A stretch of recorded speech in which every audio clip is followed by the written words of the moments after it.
This is episode 58 of That Shakespeare Life. Hi, I'm Andrea Stevens, professor of English, theater, and medieval studies at the University of Illinois at Urbana-Champaign. Another great method for studying the life of William Shakespeare includes listening to this. It's That Shakespeare Life with my friend, Cassidy Cash.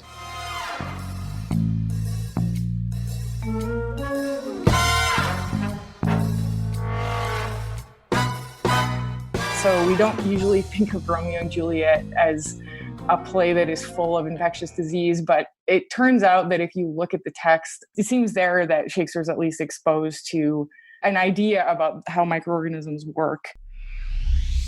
Welcome to That Shakespeare Life with Cassidy Cash. Cassidy believes that if you desire to successfully learn or perform Shakespeare's plays, then understanding the real life and history of William Shakespeare himself is a must. That Shakespeare Life is the podcast that helps you go beyond the curtain of some of Shakespeare's most iconic works and explore the world of early modern England as Shakespeare would have lived it, learning from the writers, historians, and performers who know it best.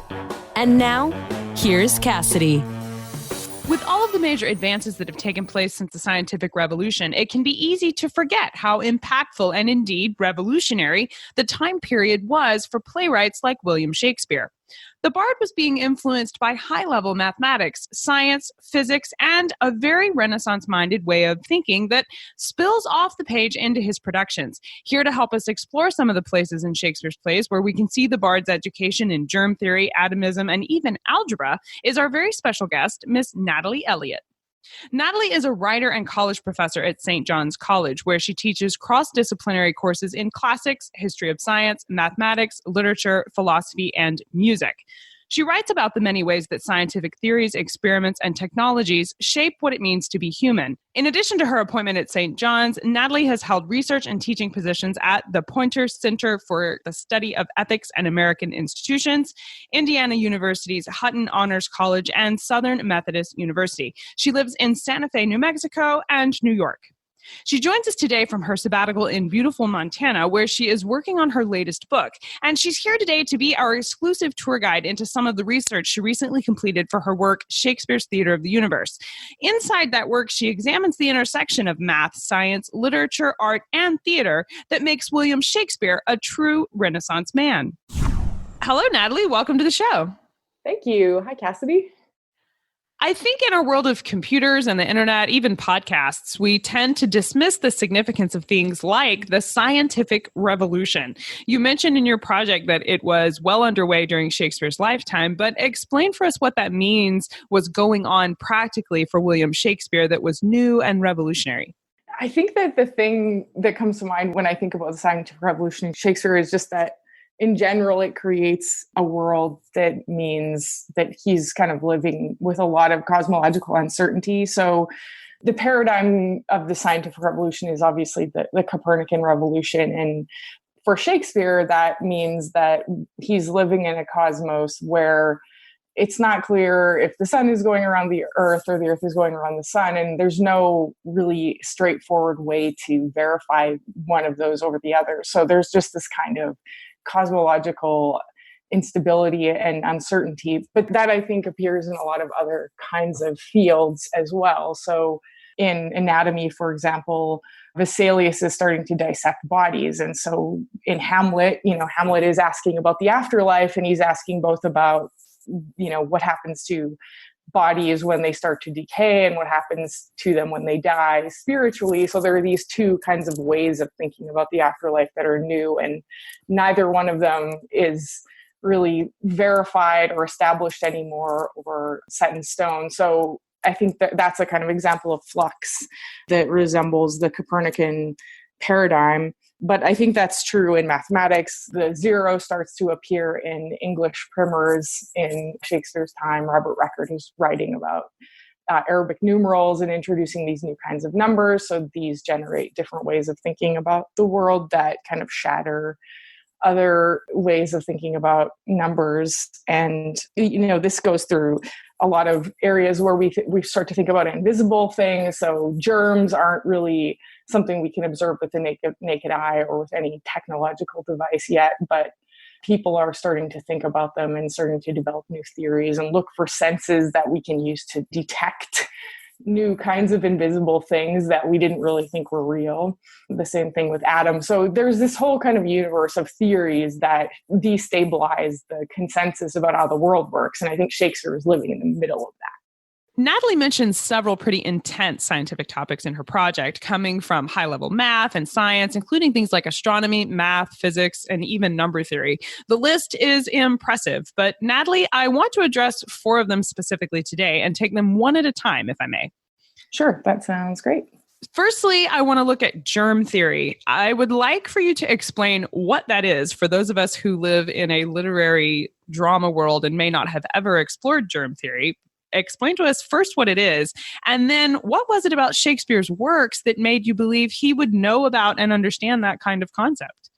You could think of germ theory as a kind of proto-microbiology. So obviously, during Shakespeare's time, he didn't have access to microscopes, but people were starting to wonder about the transmission of disease and whether they had the right theories to think through why people were getting things like the plague and syphilis. And during Shakespeare's time, some new theorists cropped up who started to think about things or conceive of things like spores. So little microorganisms that were invisible that were transmitted through the air and could infect people.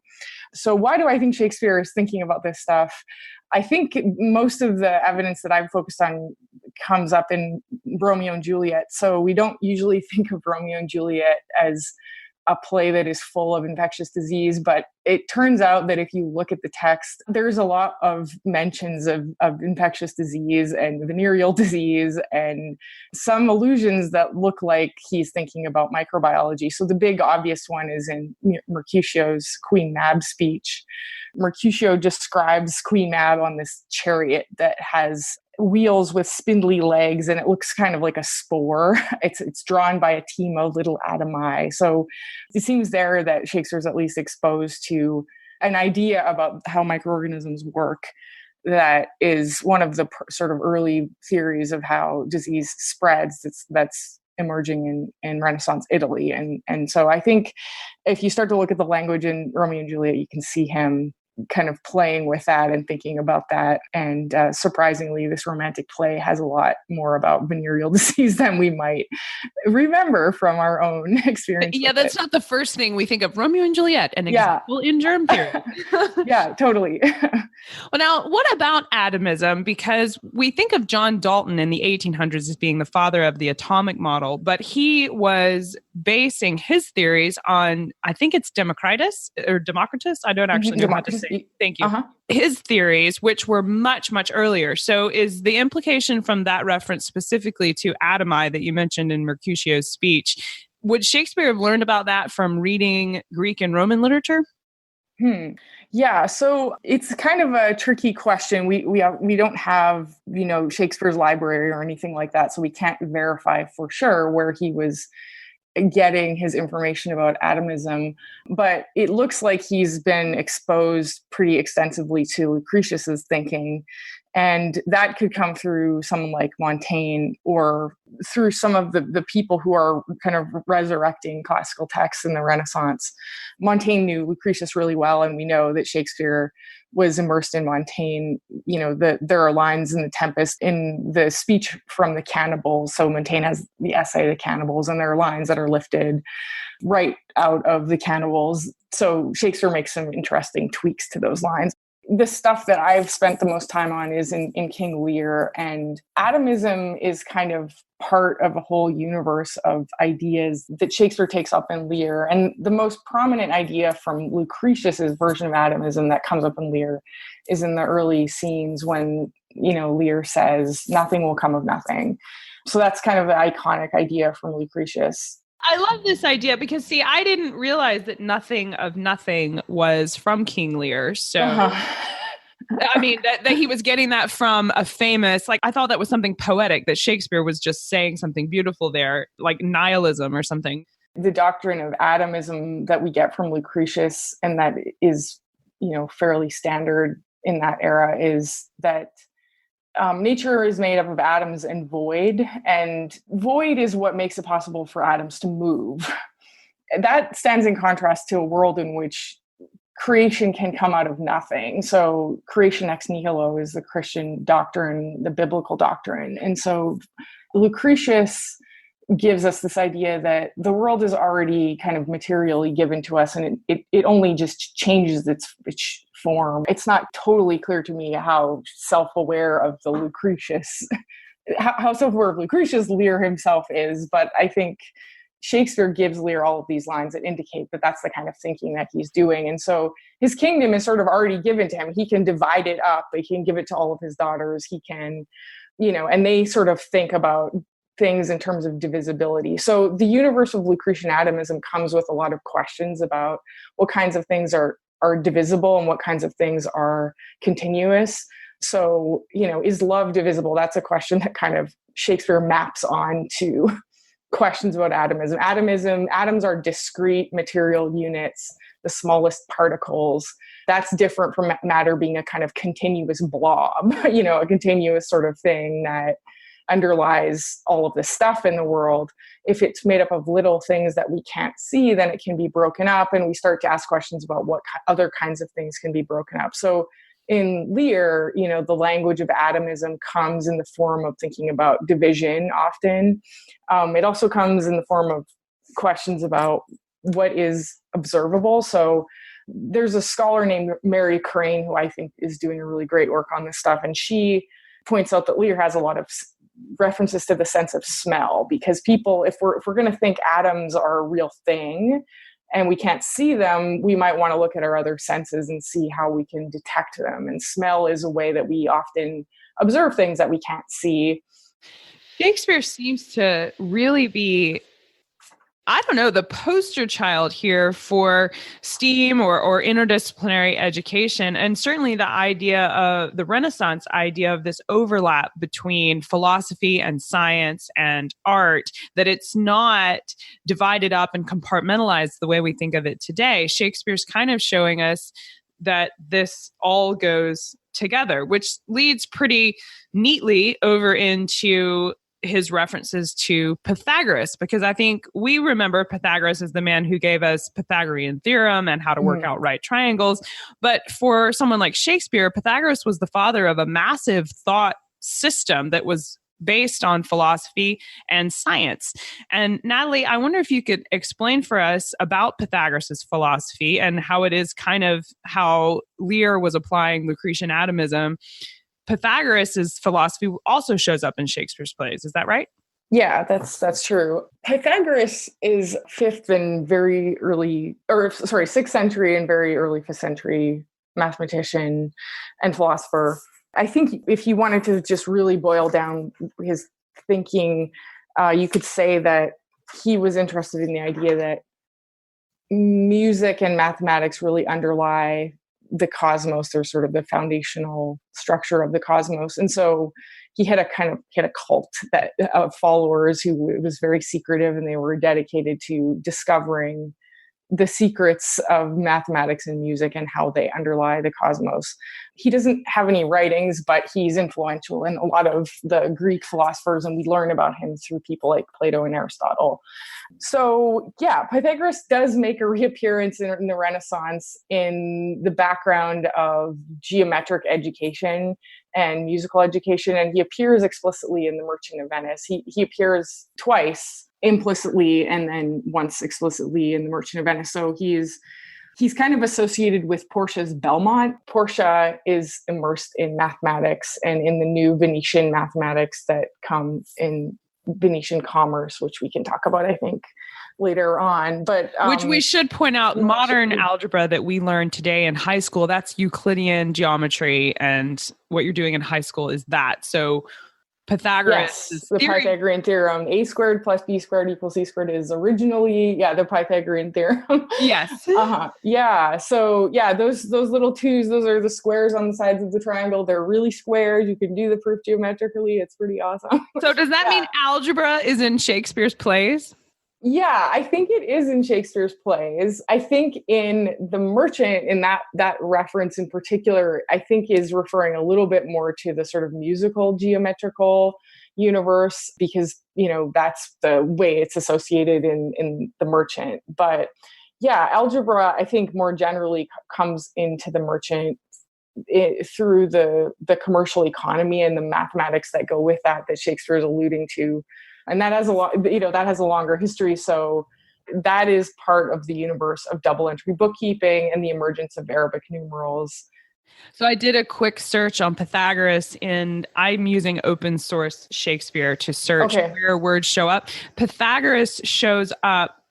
That word, Pythagoras, shows up 4 times in Shakespeare's plays. It's in As You Like It, Merchant of Venice, as you mentioned, as well as twice in Twelfth Night. And the one from Twelfth Night fits with your idea of looking at Pythagoras not just as a mathematician, but as a philosopher, because it says, what is the opinion of Pythagoras concerning wild fowl? I just think the richness of the philosophy and the mathematics that is in Shakespeare's drama is fascinating to me. Yeah. Yeah, and I think, when you mentioned the STEAM question earlier, I think Shakespeare sort of, thinks that way. I think many of his contemporaries who are artists and what we might call scientists now think that way. I think it's not, music and mathematics are not really separate disciplines, I guess you could say. No, there's a lot of very precise mathematics that goes into art and music. And I think it's exciting to me as someone who has a math background to see Shakespeare using it this way. You want to wave flags for, interdisciplinary education. But does this make Shakespeare a scientist in addition to being a poet? Yeah, I think what I would say is I think he's a philosopher of science in a way, but I think he also wants to convey insights about science and mathematics poetically.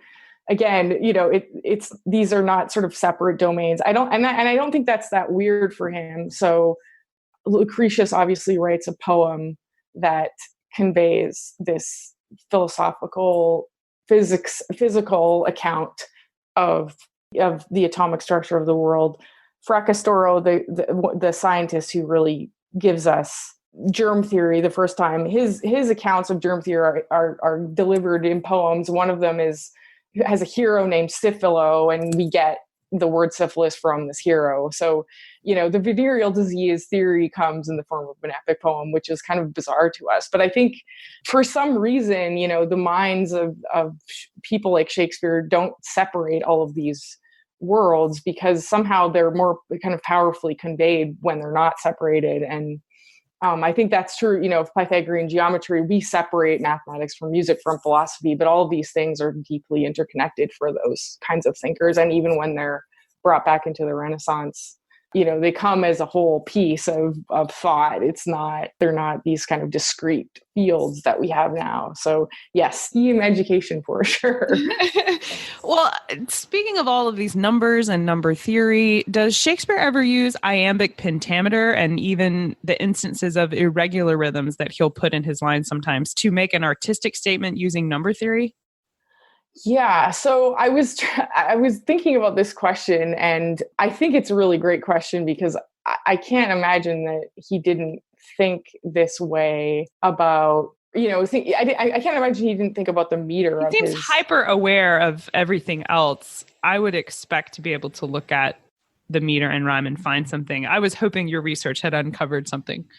Yeah, I don't have a smoking gun on that front, but I think one place where there's something similar going on that might be of interest to your listeners is in The Merchant of Venice. And I think a lot of the longer speeches are almost kind of structured as equations. This is kind of drawn from the work of a scholar who works on algebra and Shakespeare named Shankar Raman, and he does some really interesting things with one of Portia's speeches, and points out that she describes herself as an equation to be solved, and she speaks about herself as a multiplicity of things. Again, Shakespeare maps the mathematical onto the emotional world, and these two things aren't separated for him, or at least the language of mathematics is somehow it's becoming immersed in the psychological and emotional world. So, Antonio at the opening of The Merchant is trying to sort of solve, why he's sad, or his friend Salerio and Salanio are trying to solve for why he's so sad. And they kind of go through his difficulties as though they're solving an equation. And Portia and a lot of different characters in The Merchant describe themselves in terms of multiplicities of units of things. So they're kind of mathematical types of people. So this is extremely weird, I think, to us. We don't usually think that Shakespeare or any poet would just draw on mathematical thinking to describe us psychologically. But I think once you kind of get into this, start to notice a lot of writers see mathematics as a way of shaping how we understand ourselves. So, even Cordelia's account of love, if she thinks love is a divisible thing and it can be quantified in a certain way, that's a very different way of thinking about love. And that comes from just letting mathematics kind of enter into our thinking about something we don't usually think is a mathematical or quantitative kind of thing in that way. This is a lot of very high level stuff here. And I think at least in the US, most people don't learn things like, germ theory or the Greek and Roman history of the atomic model, unless you go to college specifically to study these things. So for many of us who are studying Shakespeare, when we find things like this in his plays, we're surprised because there's no evidence yet discovered to suggest that William Shakespeare went to college. College as an idea was a new thing during his lifetime. And while there were places like Oxford, which would have been available to Shakespeare, it wasn't the accepted thing to do for most people. And Natalie, assuming Shakespeare did not go to college, does that mean that he would have had to actively read independently and even strategically to learn about the biology and physics that he included in his plays? Yeah, I think he definitely had to be a reader, and I'm sure he was. But I think when you start to sort of get immersed in the historical universe that he's thinking in, you realize that there are all of these little fragmented places where he's drawing things from. And I think that, when the English are starting to learn about Arabic numerals and the zero, they have this kind of, Robert Record primer, which I mentioned before. It seems like he lifts from that. And I think so he lifts from that. And it seems like he just picks up on all of these places where people are translating often texts from Renaissance Italy, or translating as astronomical texts into English, and he takes pieces from them. So he seems to be in a world where he has access to those things. I think that, if he were living today, he would be probably interested in things like, CRISPR and blockchain. And, it's not like we do have popular science texts on those. And obviously the internet is our exponential printing press. But I think that, he would have been sort of picking up on these things in the ether in the same way that I think we're vaguely exposed to something and you can sort of dig around and figure out its origins and construct a genealogy if you want to kind of find the origins of the blockchain and, and figure out how CRISPR came to be and what it means for us. I think we're kind of in the middle of things often. And I think that's probably how he was situated, so that he drew language from sources that were kind of introducing new ideas into the world, and then he just ran with it. That's at least how I imagine him thinking in the world. Why do you think it was so important to a successful playwright to need to know math and science at this level? Because this is a massive amount of independent study he would have had to have done to include it at this level in so many of his plays. Mm-hmm. Yeah. Well, I suppose in the first place, it's probably just a voraciously curious mind of a genius, but also someone, yeah, right. I mean, I think it's probably also we're just dealing with someone who recognizes that there are really profound implications for shifting our thinking around and, for moving from a world where nature abhors a vacuum and nothingness can't really exist anywhere, to thinking that nothingness might actually have some power in the world. I mean, that's a pretty big shift. I think it's probably analogous to something like the recognition that inertia is real. There's something that when you introduce inertia into the world, the idea of a prime mover and a god and an origin of things kind of changes a little bit. I think when we introduce these kind of high-level mathematical, metaphysical, physical, biological concepts that seem abstract, they reverberate through our lives. And I think he knew that. So I think he's just a sort of philosophical thinker in that way. And then he has this brilliant poetic mind to capture how those things reverberate for human life and, take them out of their abstraction and bring them into the lives of characters on the stage. And that is, completely humanizing way of reckoning with big philosophical questions. Well, I think this is a massive topic that we would love to learn more about. Right. What are your favorite books or resources that you might recommend where we could explore this further? Yeah, so this was a very tough question. I think you said 2 or 3, so I was like, okay, I gotta make some choices here. But I think I'll mention a couple.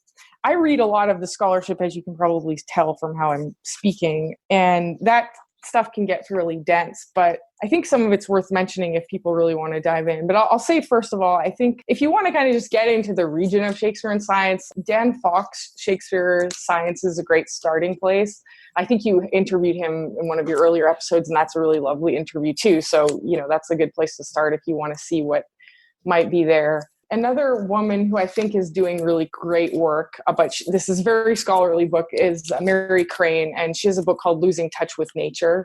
She does, I think, really careful scholarship on where ideas from Lucretius are entering, especially into King Lear, for example. And then another book I like that just kind of gets at Shakespeare as a philosophical thinker is A.D. Nuttall's Shakespeare as the Thinker. It's kind of a monumental scholarly book, but it's beautiful and really, starts to show us that he's a kind of philosophic poet. So I guess if I have to pick 3, I would say those are 3 to start with. Yeah. We will link to those in the show notes for sure, so people can be sure to check those out. And if you have scholarly articles that you would recommend that are available on JSTOR or somewhere like that, please send those to me in email and I'll add that to the show as well. Sure. Now, we ask everyone this next question here at That Shakespeare Life, and that's, what's the one book you would take with you on a deserted island?